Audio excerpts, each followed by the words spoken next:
The old cantina on Gamma 7 space station smelled of cheap alcohol and desperation. In the darkest corner sat Zefter, his once proud chitin armor now cracked and dull with age. 3 of his 4 arms were gone, lost in battles he wished he could forget. His compound eyes, clouded with years and pain, stared at the amber liquid in his glass. Young Kavani soldiers gathered around his table like moths to a flame. They had heard whispers about the old veteran, stories of the great expansion, and the glorious conquests that had made their empire stretch across 50 star systems. They wanted tales of victory, of enemies crushed beneath Kalvani might. They wanted to hear how their ancestors had built an empire that ruled the galaxy. Zefter took a slow sip of his drink, and felt the familiar burn in his throat. The younglings waited with eager eyes, their fresh armor gleaming under the dim lights. They had never seen real battle, never felt the terror that comes when your enemy refuses to die like they should. They thought war was about superior weapons and larger fleets. They were wrong. "Tell us about the humans," whispered Kexival, a junior officer with unmarked armor and bright, innocent eyes. "Tell us how we defeated them." Zefter's mandibles clicked together, a sound the younglings mistook for amusement. It was not.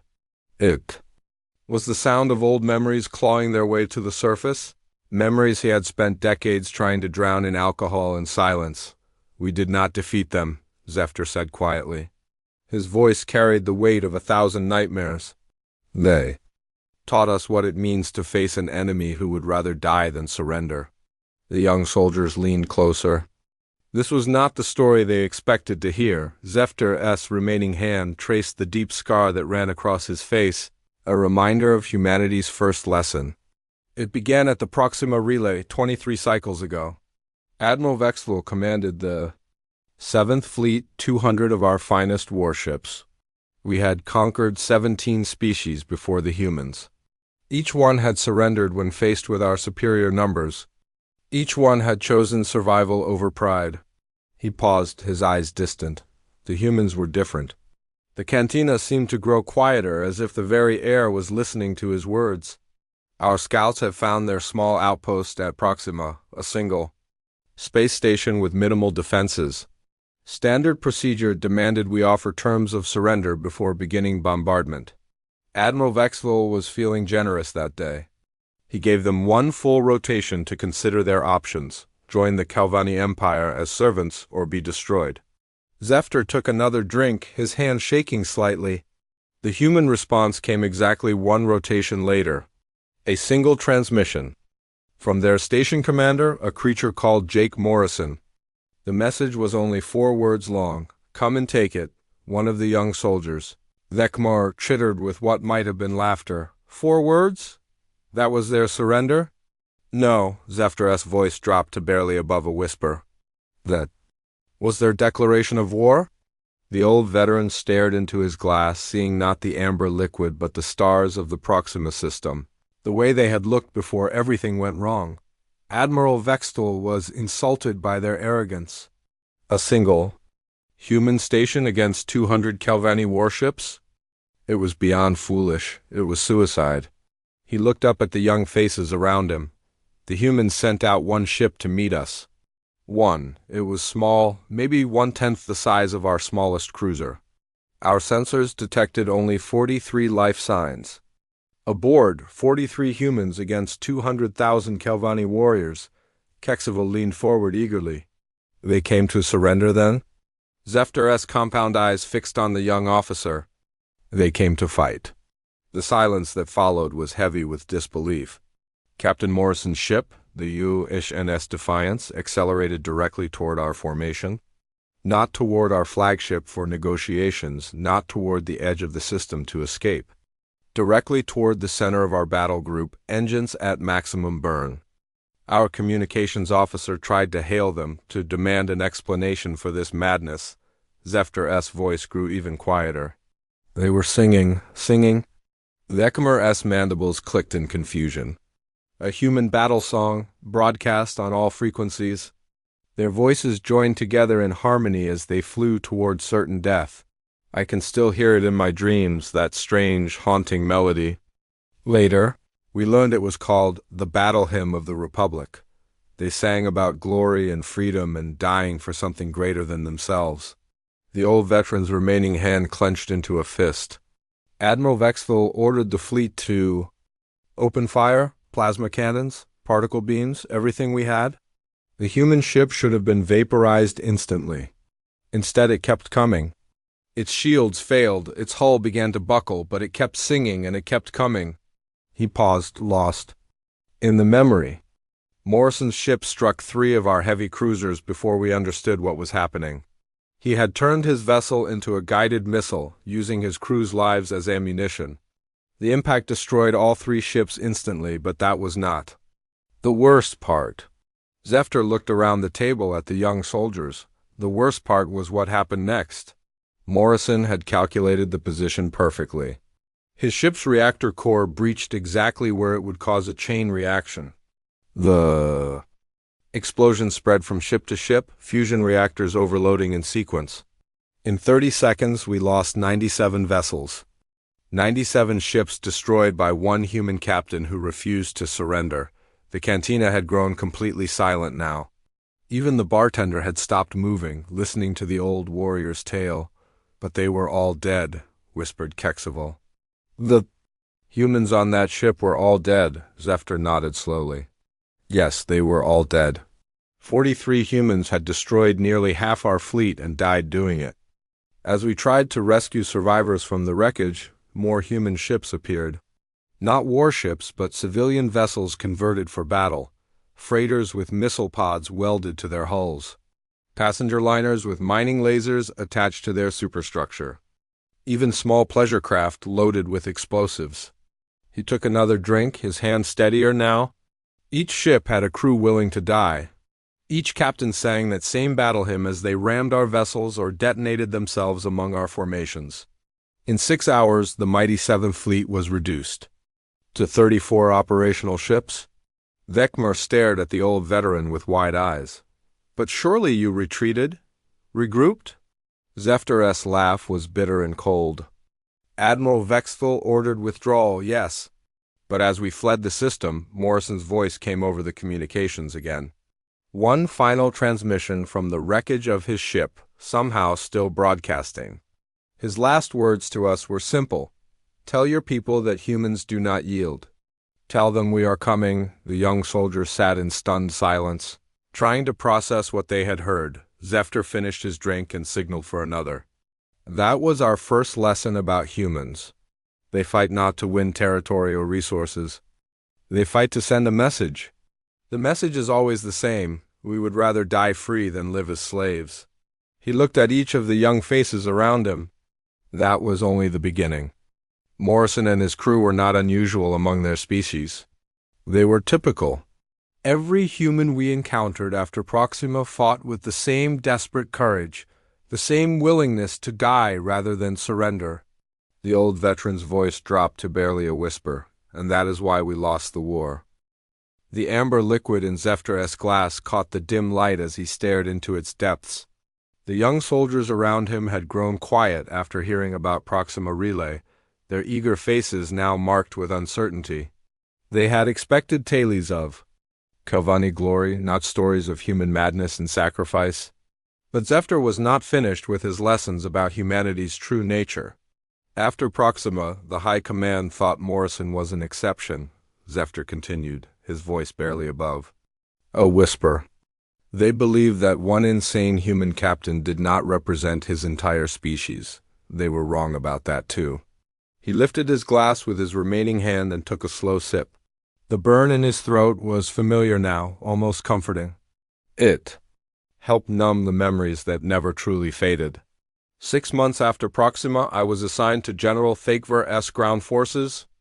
We had been tasked with taking Kepler Station, a small mining outpost in the outer territories.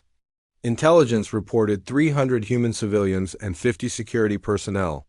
The station had minimal defenses and no hope of reinforcement. It should have been a simple occupation. Kexival shifted nervously in his seat, but it was not simple. Zefter's compound eyes fixed on the young officer.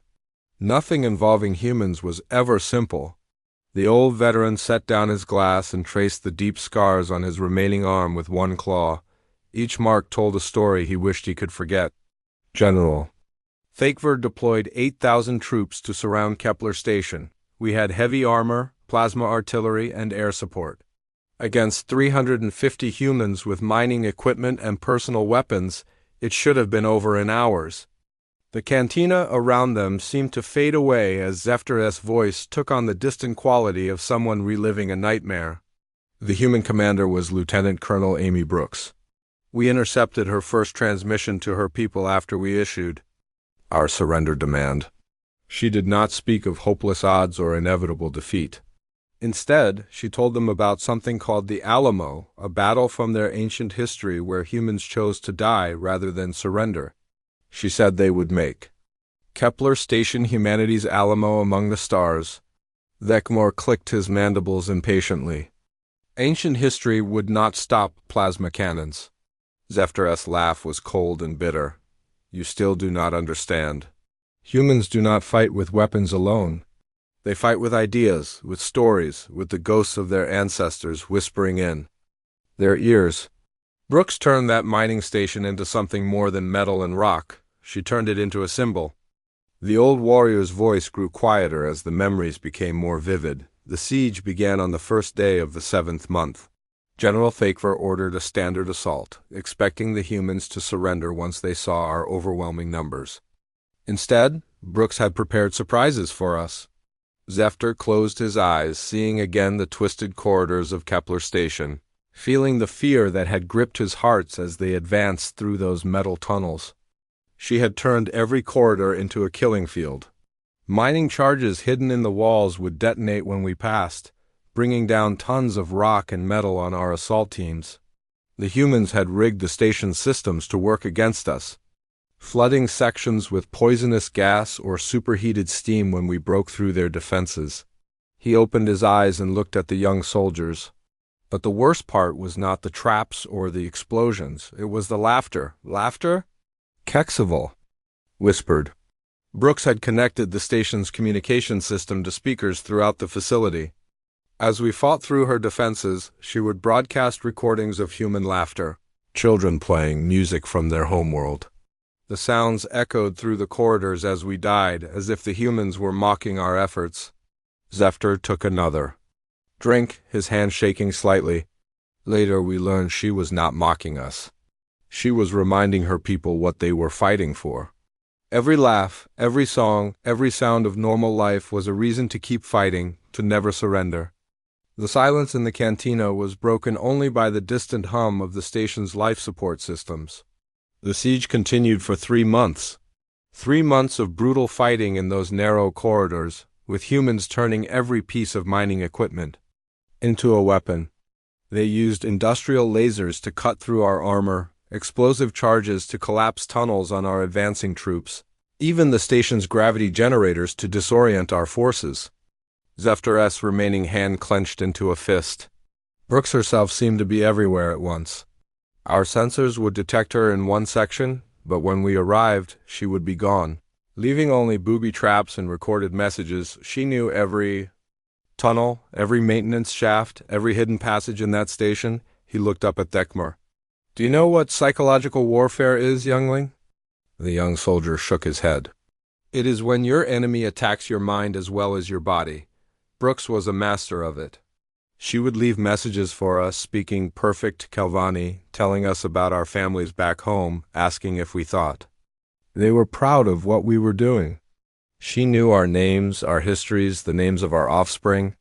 Somehow, she had gathered intelligence on every soldier in our force. Zefter's voice dropped to barely a whisper. She told us we were fighting for an empire that did not care if we lived or died, while she was fighting for the right to exist as free beings. Her words followed us into our sleep, haunted our dreams. Some of our soldiers began to question why we were there, why we were trying to kill people who only wanted to be left alone. The old veteran stared into his glass again, seeing not amber liquid but the face of Amy Brooks, broadcast on every screen in the station during their final assault. The end came on the 93rd day of the siege. We had finally broken through. their outer defenses and were closing in on the command center. Brooks appeared on our communication screens one last time. She was wounded, bleeding, but her eyes burned with determination. Zephyr's voice became even quieter. She told us that humans had a saying, "Give me liberty, or give me death." She said her people had chosen death over slavery, and she hoped we would remember their choice when we told others about Kepler. Station. The cantina held its breath as Zephyr continued. As we breached the command center, we found only empty rooms and one final surprise. Brooks had rigged the entire station to explode. Not just the reactor, but every mining charge, every fuel cell, every piece of equipment that could be turned into a bomb. She had calculated the blast to create a chain reaction that would destroy everything within 50 kilometers. He looked around at the young faces. In the final seconds before the explosion, we could hear her voice and the voices of her people, singing that same battle hymn Morrison's crew had sung at Proxima. They sang as they died, sang as they took 2,000 of our finest warriors with them into death. Kexival stared at the old veteran in horror. They killed themselves rather than surrender? Zephyr nodded slowly. 350 humans chose death over defeat. They turned their mining station into their tomb and our nightmare. The explosion was visible from 3 star systems away, a funeral pyre that announced to the galaxy that humans would never yield. The old warrior finished his drink and set the glass down with trembling claws. That was our second lesson about humans. They do not fight battles to win territory. They fight battles to send messages. The message from Kepler Station was clear. Any victory over humanity would be paid for in blood, and the price would always be higher than we could afford. He looked at each young soldier in turn. Amy Brooks and her people became legends among the humans. Songs were written about their sacrifice, stories told to human children about the heroes of Kepler Station. They had lost the battle but won. Something far more valuable. They had shown their species that death with honor was better than life in chains. Zephyr signaled for another drink. And that is why we could never truly defeat them. The cantina's atmosphere had grown heavy with silence and the weight of terrible memories. Zephyr sat hunched over his fresh drink, his compound eyes reflecting the amber liquid like fragments of broken glass. The young Calvani soldiers around him no longer fidgeted with excitement or whispered among themselves. They had begun to understand that the stories they were hearing were not tales of glory but warnings from a survivor of humanity's wrath. After Kepler Station, the High Command began to take humans seriously. Zephyr continued, his voice carrying the exhaustion of someone who had lived too long with nightmares.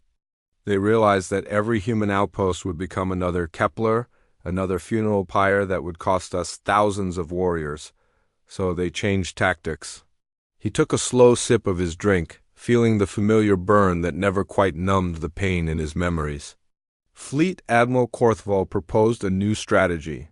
Instead of laying siege to human positions, we would use our superior numbers to crush them in open space battles. Ship-to-ship combat where human determination could not overcome Calvani firepower. And technology, it seemed logical. Kexival leaned forward slightly. That should have worked. Numbers and firepower always decide space battles. Zephyr's mandibles clicked together in what might have been bitter amusement. You would think so. The humans taught us that logic and warfare do not always agree. The old veteran's remaining hand traced the edge of his glass as he stared into the liquid depths. The Battle of Volf 359 was supposed to be our great victory. Admiral Korthval assembled a battle group of 300 ships, the largest fleet we had ever put into a single engagement. Intelligence reported only 37 human vessels defending the system, most of them damaged from previous encounters. He paused, his eyes growing distant as the memories took hold. The human commander was Lisa Hayes, captain of their destroyer UHMS Retribution. Her ship had been badly damaged in a previous battle, engines barely functional, main weapons offline. By all military logic, she should have retreated or surrendered. Instead, she chose to fight. Zephyr's voice dropped to barely above a whisper.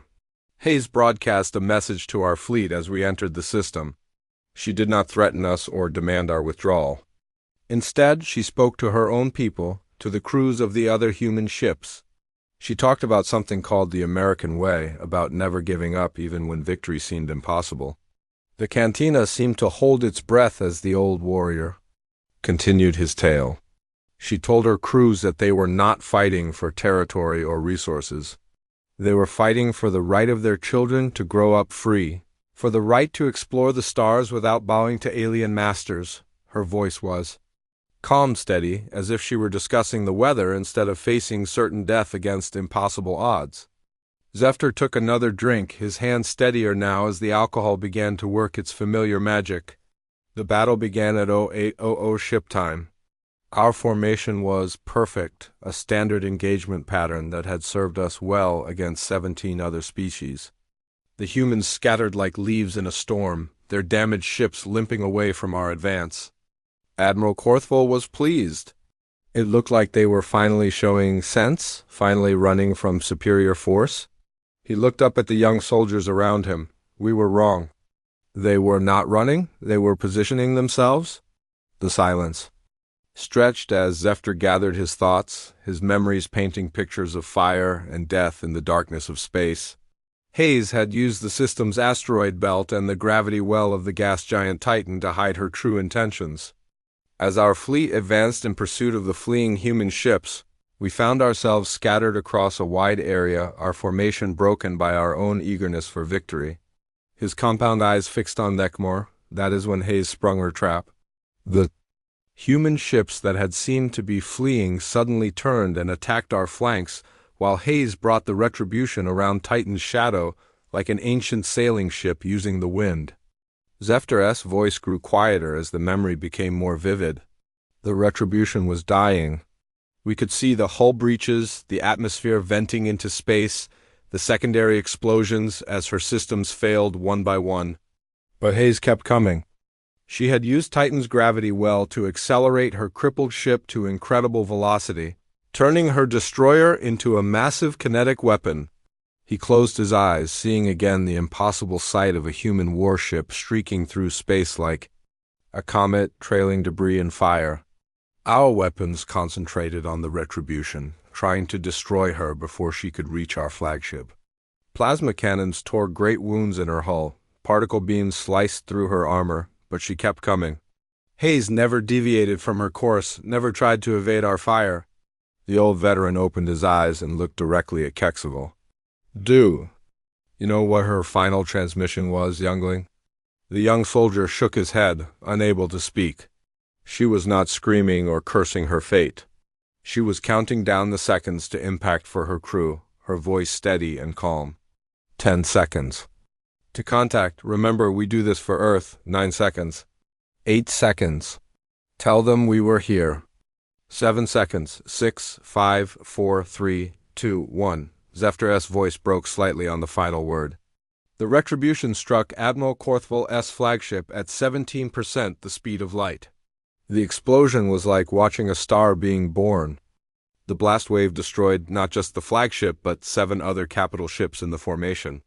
The electromagnetic pulse knocked out systems across half our fleet. He took a long drink before continuing. But that was not the end of Lisa Hayes. As our sensors cleared and we tried to assess the damage, we detected something impossible.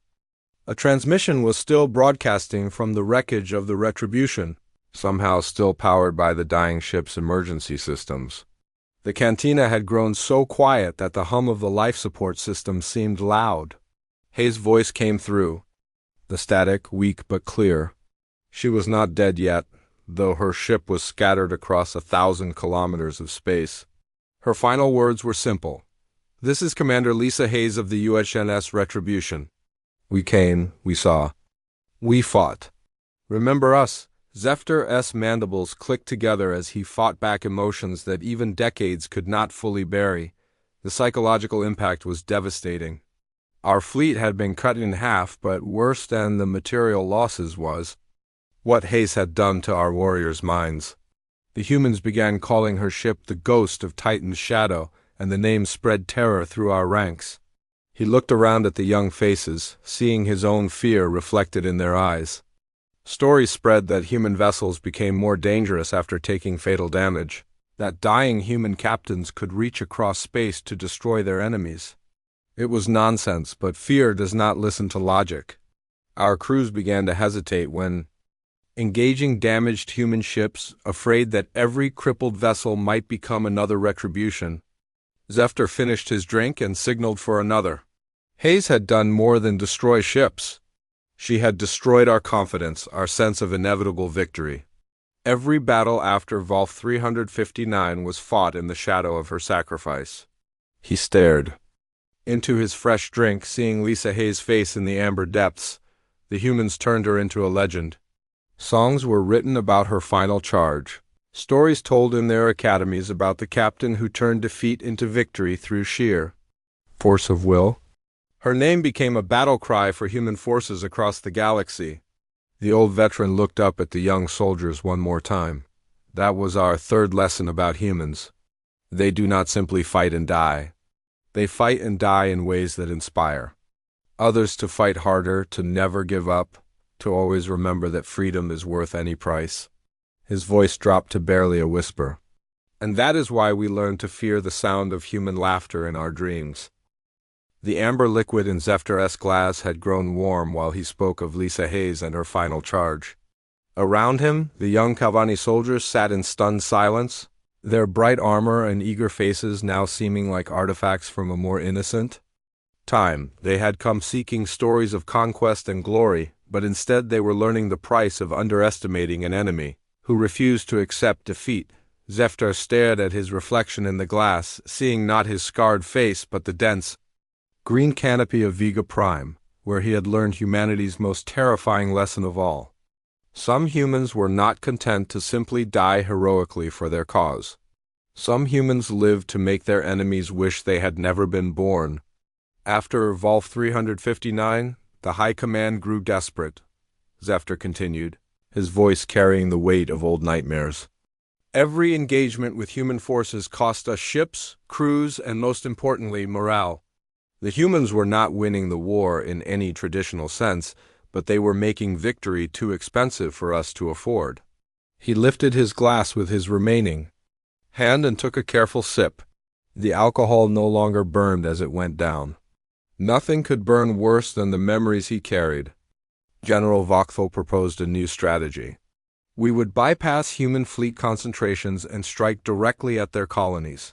50,000 of our finest ground troops would take Vega Prime, a vital agricultural world with minimal defenses.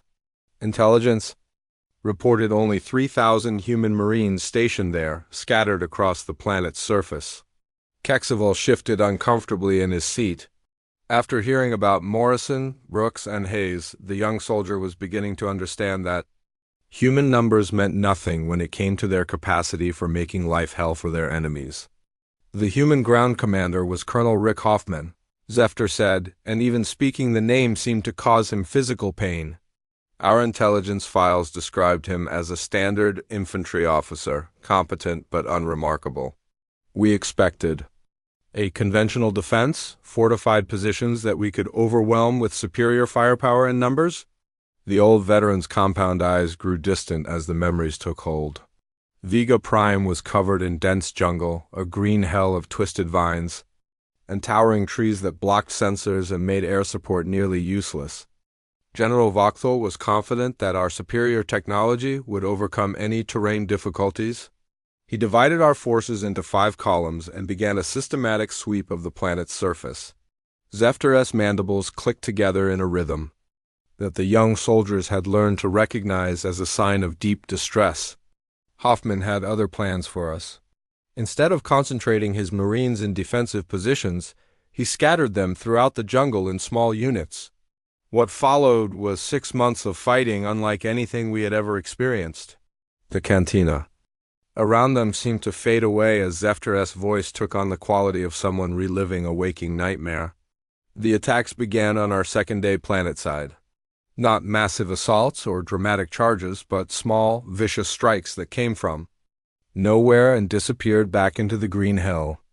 A patrol would be moving through what seemed like empty jungle when explosions would tear through their ranks. killing half the squad before vanishing into the undergrowth. He paused to take another drink, his hand now visibly shaking. Hoffman's Marines used the jungle itself as a weapon. They poisoned water sources with chemicals that would not kill immediately, but would weaken and sicken our troops over time. They set traps that could cripple entire squads, hidden devices that would explode when triggered by our movements.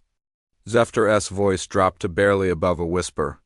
But the worst part was not the traps or the ambush. It was the psychological warfare. Hoffman seemed to know exactly how to break our minds as well as our bodies. Thekmor leaned forward, his young face marked with growing horror. What did he do? He made us afraid of the dark, Zefter replied simply. Hoffman's Marines would strike at night, using the jungle's darkness to become invisible predators. They would kill sentries, silently, leaving their bodies arranged in positions that told us we were being watched, that we were never safe. The old veteran's remaining hand clenched into a fist as the memories became more vivid. They would leave messages for us, written in our own language, telling us about our families back home. Somehow, Hoffman had gathered intelligence on every soldier in our force. He knew our names, our histories, the names of our offspring. The messages would appear overnight, attached to trees or left in our camps. Zefter looked directly at Kexival. Can you imagine waking up to find a note with your child's name on it, written by an enemy who could have killed you while you slept, but chose instead to let you know that he was watching? The young soldier's chitin went pale at the thought. Hoffman himself became a legend among our troops, but not the kind of legend that inspires courage. He seemed to be everywhere at once, appearing wherever our forces were weakest, rallying broken human units and vanishing before our reinforcements could arrive. Zefter's voice grew even quieter. Our soldiers began calling him the Butcher, not because he was cruel or savage, but because his tactical brilliance carved up our formations with surgical precision. He would study our movements, learn our patterns, and then strike exactly where it would hurt us most. The silence in the cantina was broken only by the distant hum of the station systems. The breaking point came in the 4th month of the campaign. Captain Thekval's company had been sent to secure a water processing facility in the planet's northern hemisphere. It should have been a simple operation, but Hoffman had prepared surprises for them. Zefter closed his eyes, seeing again the twisted wreckage of what had once been a proud Calvani company. The facility was booby-trapped from top to bottom. Every door, every corridor, every piece of equipment had been turned into a weapon. But that was not the worst part. The worst part was that Hoffman had used our own tactics against us. He opened his eyes and looked at the young soldiers. He had taken prisoners from earlier engagements, Calvani soldiers who had been wounded and captured. Instead of killing them or holding them in camps, he had convinced them to send messages to their units. Kexival stared in horror. Messages saying what? That they were being treated well, that the humans were not the monsters our propaganda claimed them to be, that maybe we were the ones in the wrong, invading their worlds and killing their people. The messages were broadcast on our military frequencies, voices of our own comrades telling us to lay down our weapons and go home. Zefter's mandibles clicked rapidly as the memory overwhelmed him. The psychological impact was devastating. Our troops began to question why they were fighting, why they were dying in an alien jungle for an empire that seemed to care nothing for their lives. Desertions began, then mutinies, then complete unit breakdowns. He took a long drink before continuing. By the end of the 6th month, we had lost 47,000 troops. Not all of them were dead. Many had simply walked away from their units, disappeared into the jungle rather than continue fighting. Hoffman had turned 3,000 human Marines into an army that felt 10 times larger. The old veteran stared into his glass, seeing Rick Hoffman's face in the amber depths. The final insult came when we received Hoffman's terms for our withdrawal. He did not demand our surrender or threaten further attacks. Instead, he simply asked us to leave his world alone and promised safe passage to orbit for any Calvani forces that laid down their weapons. Zefter looked up at the young faces around him. General Vakthal had no choice but to accept. We evacuated Vega Prime with less than 3,000 effective troops, leaving behind a jungle that had become humanity's graveyard for our empire's ambitions. His voice dropped to barely a whisper. That was our fourth lesson about humans. Some of them do not simply fight and die. Some of them live to teach their enemies the true meaning of fear. Rick Hoffman showed us that humans could turn any world into hell for those who dared to invade it. The cantina held its breath as Zephyr finished his tale. The humans made Hoffman into a hero, but we made him into something else. We made him into the nightmare that followed our soldiers home, the voice that whispered in their dreams that maybe they were fighting for the wrong side. He signaled for another drink, and that is why Vega Prime became the beginning of our end. The cantina had grown colder as the station's night cycle deepened, but Zephyr felt no chill worse than the ice that formed in his heart whenever he remembered the final days of the war. His glass sat nearly empty before him, the amber liquid reflecting the dim lights like tears frozen in time. The young Calvani soldiers around him had stopped asking questions, their eager faces now marked with the growing understanding that they were hearing the story of their empire's greatest defeat. After Vega Prime, the High Command knew the war could not continue as it had, Zephyr said, his voice carrying the weight of ultimate despair. Every engagement with humans cost us more than we could afford, not just in ships and soldiers, but in the will to fight. Our troops had begun to fear human laughter in their dreams, to question whether conquest was worth the price in blood and sanity. He lifted his glass with his remaining hand and finished the last drops, feeling the familiar burn that never quite numbed the pain of memory. Supreme Admiral Krexthal made the final decision. If humans could not be defeated piecemeal, then we would strike at their very heart. 10,000 ships, the largest fleet in Calvani history, would attack Earth itself. We would burn their homeworld to ash and break their spirit forever. Krexthal shifted nervously in his seat. The young soldier had learned enough about humans to know that attacking their homeworld would not lead to surrender, but to something far worse. The human commander of Earth's defenses was Admiral Grace Kelly, Zephyr continued, and speaking. Her name seemed to cause him physical pain. Intelligence described her as competent but facing impossible odds. 10,000 Calvani warships against perhaps 300 human vessels that could still fight. By any measure of military logic, Earth should have fallen in hours. The old veteran's compound eyes grew distant as the memories took hold. Kelly had months to prepare for our arrival. Our fleet was so large that hiding its movements was impossible. She knew we were coming, knew the exact size of our force, and yet she chose to fight rather than negotiate or evacuate. Zephyr's mandibles clicked together in the rhythm that the young soldiers had learned to associate with his deepest nightmares. As our fleet entered the Sol system, Kelly broadcast a message to her defenders. She did not speak of victory or survival. Instead, she talked about something called the American Dream, about the right of all beings to live free from tyranny. Her voice was calm, steady, as if she were discussing something as simple as the weather. He paused to signal for another drink, his hand shaking slightly as the memories became more vivid. Kelly told her people that Earth might fall, that they might all die in the coming battle, but that their sacrifice would ensure that humans throughout the galaxy would never forget what freedom meant. She said that every ship that fought, every life that was lost, would become part of a story that would inspire human resistance for generations to come. The cantina seemed to hold its breath as Zephyr continued his tale. The battle began at dawn over Earth's Pacific Ocean. Our formation was perfect, a wall of ships stretching across space like the fist of an angry god. Kelly's fleet looked pathetic by comparison, a handful of vessels scattered around Earth's orbital space like leaves. Before a storm, Zephyr's voice dropped to barely above a whisper as the memory overwhelmed him. But Kelly had prepared surprises for us that defied all military logic. She had turned Earth's moon into a massive weapons platform, hiding missile batteries and energy cannons in its ancient craters. As our fleet approached, the moon itself opened fire on us. He closed his eyes, seeing again the impossible sight of humanity's ancient satellite transformed into an instrument of war. Worse than the moon's defenses were the ships Kelly had assembled. Not just military vessels, but civilian craft converted for battle. Freight haulers loaded with nuclear warheads, passenger liners with mining lasers welded to their hulls, even small pleasure craft packed with explosives and guided by volunteer pilots.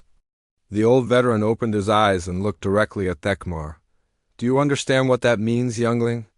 Kelly had convinced human civilians to turn their own ships into weapons, to die alongside the military in defense of their world. The young soldier could only stare in horror. Captain Pete Anderson led a squadron of converted freight haulers in ramming attacks against our capital ships. Each vessel was piloted by volunteers, civilians who had never seen military service, but who chose to die rather than see their world enslaved. Zeftar's voice grew even quieter. Anderson's final transmission was broadcast on all frequencies as his ship struck our flagship.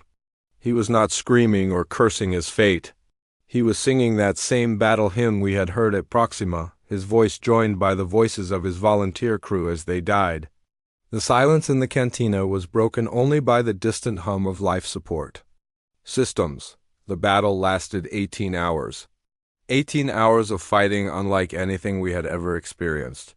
Kelly coordinated ground-based fighters launched from hidden bases, orbital defense platforms that fired from Earth's shadow, and waves of civilian vessels that attacked our formations with suicidal courage. Zeftar took a long drink from his fresh glass before continuing. Major Kate Phillips commanded fighter squadrons that launched from concealed bases on Earth's surface. Her pilots flew ancient atmospheric craft converted for space combat, machines that should have been helpless against our advanced fighters. Instead, they fought with the desperation of beings defending their only home. He stared into his drink, seeing Kate Phillips' face in the amber depths. Phillips herself died ramming her fighter into one of our battle cruisers, but not before her pilots had destroyed dozens of our escort vessels. Her final words were simple: "Tell our children we tried to give them tomorrow." The old veteran's mandibles clicked rapidly as the memory threatened to overwhelm him. But the moment that broke our spirit came when Admiral Kelly made her final decision. Her flagship was dying around her, systems failing, hull breached in a dozen places. Any sane commander would have ordered evacuation or surrender. Kelly chose a different path. Zeftar's voice broke slightly as he continued. She turned her dreadnought directly toward our command ship, using her dying vessel's momentum to ram Supreme Admiral Krexthal's flagship. As she approached, broadcast one final message to her fleet, her voice steady despite the chaos around her. The cantina seemed to fade away as Zeftar relived humanity's ultimate sacrifice. Kelly did not speak of revenge or hatred. Instead, she thanked her people for their service, told them that their sacrifice would be remembered for as long as humans drew breath. Her final words were, "Remember us. Remember that we chose to die free rather than live as slaves," he closed, his eyes as the memory reached its climax. The impact destroyed both flagships instantly, but the psychological effect was far worse than the material damage. Our Supreme Admiral was dead, killed by a human who chose to die rather than surrender. The sight of Kelly's sacrifice broke something fundamental in our forces. Zeftar opened his eyes and looked at the young soldiers around him. Our fleet began to withdraw, not because we lacked the strength to continue fighting, but because we could no longer bear the cost of victory. Every ship we destroyed took others with it. Every human we killed seemed to inspire 10 more to fight harder. His voice dropped to barely a whisper. That was our 5th lesson about humans. They do not simply defend their homes. They turn their homes into symbols of something greater than survival, something worth any sacrifice to preserve. The old veteran finished his drink and set the glass down with trembling claws. Grace Kelly and her defenders had lost the battle in any tactical sense. Earth was damaged, her fleet was destroyed, millions of humans were dead, but they had won something far more important. They had shown the galaxy that some things are worth dying for, and that freedom is the most precious of all. He looked at each young face in turn. And that is why we could never truly conquer them. The amber liquid in Zephyr-S glass had grown cold as the night deepened around them. The cantina on Gamma 7 station felt smaller now, as if the weight of his memories had pressed in on the walls themselves. The young Calvani soldiers sat in absolute silence, their bright armor dulled by the dim lighting and their eager faces marked by the terrible knowledge they had gained. They had come seeking stories of conquest and glory, but instead they had learned the price of challenging an enemy that refused to accept defeat. Zephyr stared into his glass, seeing not amber liquid but the faces of all the humans he had fought against: Morrison and his singing crew at Proxima, Amy Brooks and her defenders at Kepler Station, Lisa Hayes and her final charge at Volf 359, Rick Hoffman and his jungle warriors on Vega Prime, Grace Kelly and her desperate stand at Earth. Each name was carved into his memory like a scar that would never heal. After the Battle of Earth, what remained of our fleet limped back to Calvani space, Zephyr said, his voice barely above a whisper. We had achieved a tactical victory. Earth was damaged, the human fleet was destroyed, millions of their people were dead. By every measure of military success, we had won. He lifted his glass with his remaining hand and took a slow sip, feeling the familiar burn that no longer provided any comfort. But victories that cost more than defeats are not victories at all. We had lost Supreme Admiral Krexthal, thousands of our finest ships, and hundreds of thousands of our best warriors. Worse than the material losses was what we had lost in spirit. Our soldiers no longer sang war songs or spoke of conquest. They spoke in whispers of human laughter in their dreams and wondered if the Empire was worth the price we were paying. Kexival shifted uncomfortably in his seat, his young face pale with understanding. But surely the humans would negotiate after such losses. Surely they would accept terms to prevent further destruction. Zephyr-S mandibles clicked together in what might have been bitter laughter. You still do not understand. Humans do not negotiate from positions of weakness. They negotiate from positions of strength, even when they have no strength left. The old veteran's compound eyes grew distant as he remembered the peace talks that had ended the war. The High Command sent envoys to the neutral station at Alpha Centauri, expecting to dictate terms to a broken enemy.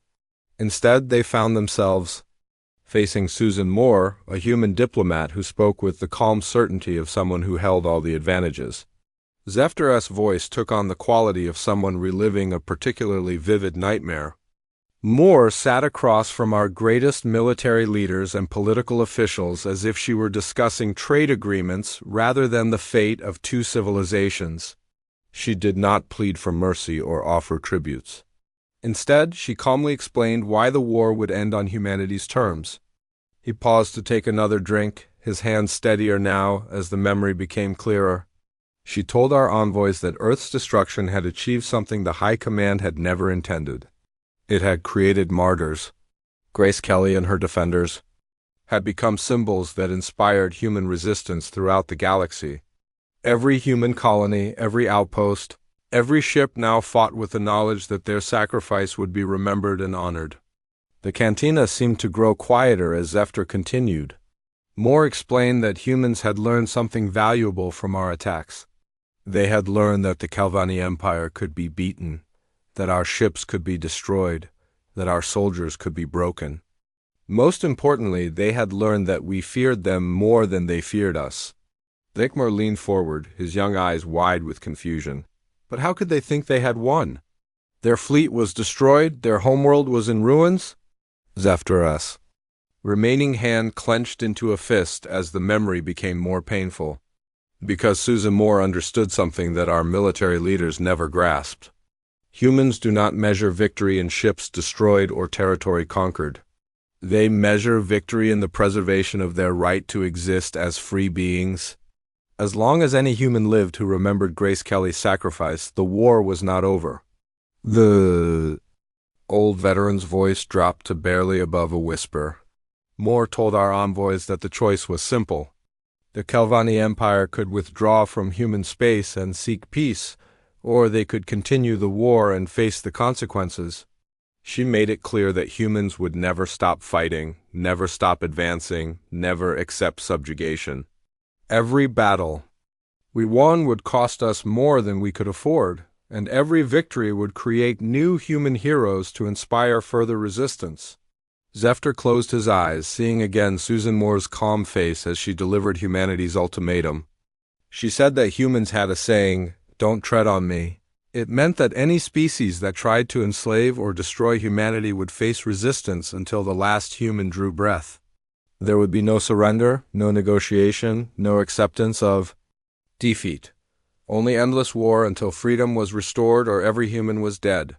The silence in the cantina was so complete that the young soldiers could hear their own hearts beating. The most chilling moment came when one of our envoys asked what humans wanted in return for peace. Moore's answer was simple: nothing. They did not want territory, resources, or reparations. They only wanted to be left alone to explore the galaxy in their own way. Zephyr opened his eyes and looked directly at each young soldier in turn. She explained that humans did not seek to build an empire or conquer other species. They sought only the right to exist as free beings, to make their own choices, to live or die by their own decisions. But any species that threatened that freedom would face the same fate as the Calvani Empire. The old veteran finished his drink and set the glass down with trembling claws. The peace treaty was signed 3 days later. The Calvani Empire agreed to withdraw from all human space and to recognize humanity's right to exist as an independent civilization. In return, humans agreed not to pursue our retreating forces or seek revenge for the destruction they had suffered. Zephyr's voice grew even quieter as he reached the end of his tale. The war officially ended, but its lessons lived on. The human phrase, "Don't tread on me," became known throughout the galaxy as a warning to any species that might consider conquest. It meant that some beings would rather die free than live as slaves, and that made them the most dangerous enemy any empire could face.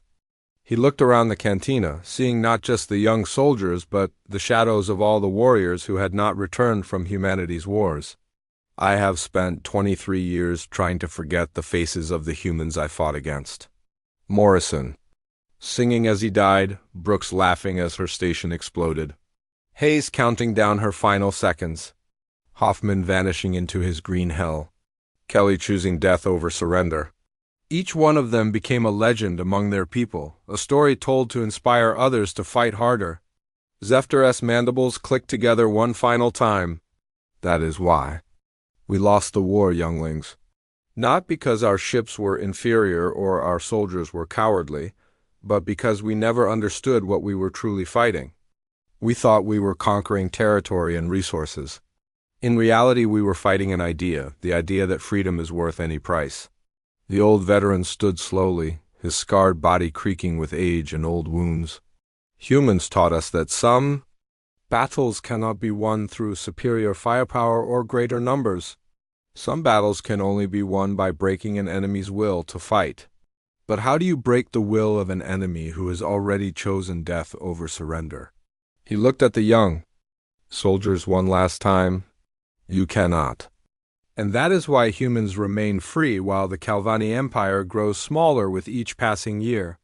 We learned too late that freedom is not something you can take from another being. It is something they must choose to give up. Zephyr placed credits on the table and turned to leave. As he walked away, his final words drifted back to the stunned young soldiers. Remember this lesson well. In a galaxy full of species seeking to build empires, humans taught us that the most dangerous enemy is one who fights not for conquest, but for the right to remain free. The cantina fell silent as the old veteran disappeared into the shadows, leaving only his words and the weight of terrible knowledge behind him.